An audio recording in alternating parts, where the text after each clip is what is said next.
বর্ষার একটা দিনে বাড়িতে বিরিয়ানি তৈরি করছিল আমার মা আর দিদি। তো তার জন্য যা যা উপকরণগুলো লাগবে সেগুলো সামনে রয়েছে। চিকেন বিরিয়ানি হচ্ছে, পেঁয়াজ, রসুন, টমেটো, আদা, টক দই এবং চিকেন, তেল সব কিছুই রয়েছে। তেলটা গরম করতে বসানো হয়েছে, কারণ কিছুটা পেঁয়াজ বেরেস্তা করে নেওয়া হবে, মানে বেশ কড়া করে ভেজে তুলে রাখা হবে।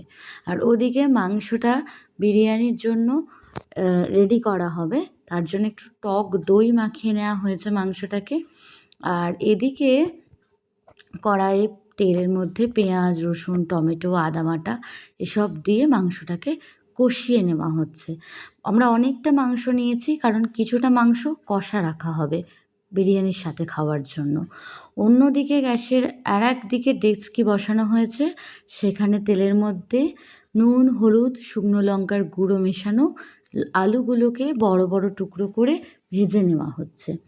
আলু ভেজে তুলে রাখা হয়েছে আর গ্যাসটা বন্ধ করে দেওয়া হয়েছে। ওদিকে মাংসটা মোটামুটি 60% 70% কুক হয়ে যাওয়ার পরে যে মাংসটা বিরিয়ানিতে ইউজ করা হবে সেই মাংসগুলো তুলে নেওয়া হচ্ছে। আসলে এই ডেকচিটাকে বিরিয়ানি দমে বসানোর জন্য ব্যবহার করা হবে। তো অন্যদিকে বিরিয়ানির জন্য যে বড় বাসমতি চাল, সেটাকে মোটামুটি 70% সেদ্ধ করে নেওয়া হয়েছে। সেটা আগেই করা ছিল।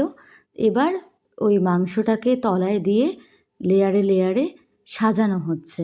এখন গ্যাস বন্ধ রাখা হয়েছে।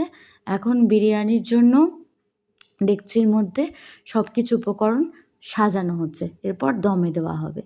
তো এই যে দিদি এই মুহূর্তে বড় বড় বিরিয়ানির আলুগুলোকেও লেয়ারে দিয়ে দিয়েছে, কিছুটা বেরেস্তা দিয়ে দিয়েছে, একদম তলায়ও চিকেনগুলো দিয়েছে। আপনারা কেউ চাইলে তলায় চিকেন না দিয়ে তলায় প্রথমে রাইস দিয়ে তারপরে উপরে চিকেনটা দিয়ে আবার রাইস দিতে পারেন। তো ও এক্ষেত্রে একদমই ডেকচির নিচের অংশে দিয়েছে চিকেন, তারপরে খানিকটা রাইস, তারপরে আলু দিয়েছে, বেরেস্তা দিয়েছে, ঘি দিয়েছে, ওই যে হাতটা দেখা গেল খানিকটা ঘি দিয়েছে। আর এদিকে এই বাটিটার মধ্যে সামান্য দুধের সঙ্গে দই মিশিয়ে তার সঙ্গে একটু হলুদ মেশানো হয়েছে। এখানে কেউ চাইলে কেশর ব্যবহার করতে পারেন, জাফরান। তো আমরা জাফরান ব্যবহার করিনি, আমরা একদমই ঘরোয়া উপকরণে করছি। আমরা হলুদ ব্যবহার করেছি। দুধ, দই আর হলুদ এক জায়গায় গুলে নেওয়া হয়েছে, সেইটা লেয়ারে লেয়ারে ছড়ানো হচ্ছে। এরপর বিরিয়ানির উপরে আবারও ভাত দিয়ে আবারও পেঁয়াজের ভাজা, চিনি, নুন আর ধনেপাতা কুচি দেওয়া হচ্ছে। তার মধ্যে আরও দুটো জিনিস দেওয়া হয়েছে, যেটা এই ভিডিওর মধ্যে দেখা যাচ্ছে না। 1 চামচ গোলাপ জল, ছোট 1 চামচ কেওড়া জল, আর এই মুহূর্তে ছোট্ট যে শিশিটা ওটা দিয়ে দেওয়া হলো মিঠা আতর। আর একটা বিরিয়ানি মশলা তৈরি করা ছিল আমাদের বাড়িতে, যেটা হচ্ছে জায়ফল, জয়িত্রী, তেজপাতা, লবঙ্গ, দারচিনি।